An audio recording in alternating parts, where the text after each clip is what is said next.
On July 4th, 1912, the U.S. flag grew to 48 stars with the addition of New Mexico on January 6, 1912, and Arizona on February 14, 1912, by executive order of President Taft, dated June 24, 1912. This flag was official for 47 years, longer than any other flag, through 2 world wars and the emergence of the United States of America as the leading nation of the world. 8 presidents served under this flag. I found this flag amongst the contents of a storage unit I bought at an auction. It was stuffed in a bag on the floor towards the back under a pile of someone else's belongings.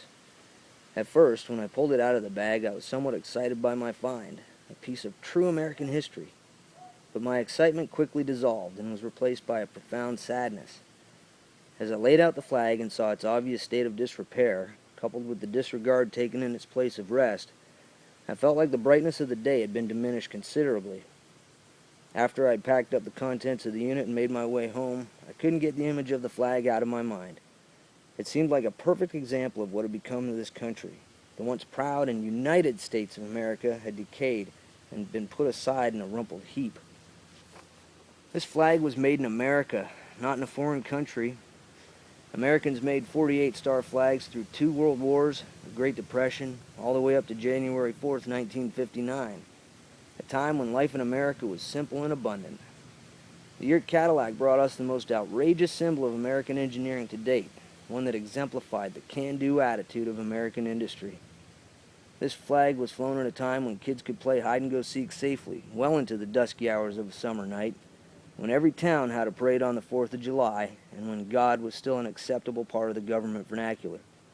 This flag flew proudly when Americans could afford to buy American products, made by their neighbors, and in a time when China was only brought up in geography classrooms and political discussions. This flag was neither Republican or Democrat, left-wing or right-wing, liberal or conservative. It was an American flag, and that represented the most powerful nation in the world. It was a symbol of a promise that hard work and persistence would provide a family with food, shelter, and a better way of life. I wish I had been able to see through the eyes of those who gazed at this flag, to feel what they felt, and to be so proud to be an American.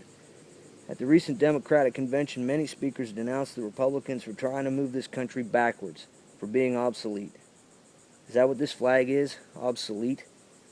I, for one, don't believe that to be true, and think that with some of the hard work and perseverance of generations past, this country could be what it was when this flag flew proudly over our nation. On November 6th, I ask you all to think about this flag and make a tough decision about which direction you want this once proud and united country to go.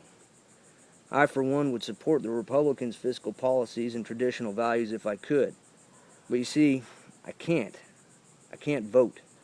I'm a legal permanent resident and not eligible to take my oath of citizenship until March of 2013. I'm an immigrant, and I'm sitting on the sidelines watching the American dream as we know it evaporate right before my eyes. I still believe that this country is the land of opportunity, and that only in Hollywood does that opportunity fall into one's lap.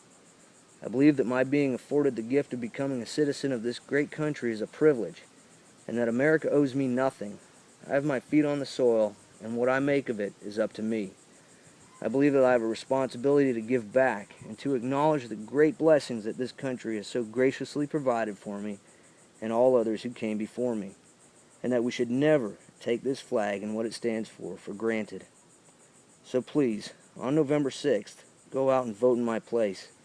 Thank God for your country. Give thanks for all of your blessings and all things American, and help bring America back to its former glory. On November 6th, I ask you to please vote for Mitt Romney.